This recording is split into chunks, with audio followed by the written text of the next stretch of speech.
Let's kick off with your Fiverr profile. Start with a professional photo that reflects your personality. Next, create a catchy bio.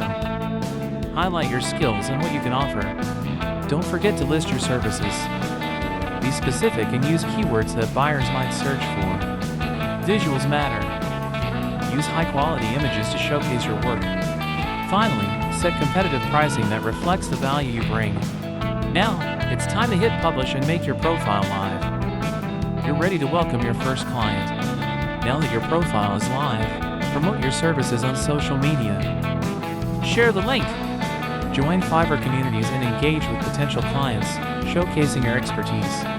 Be patient. Success takes time.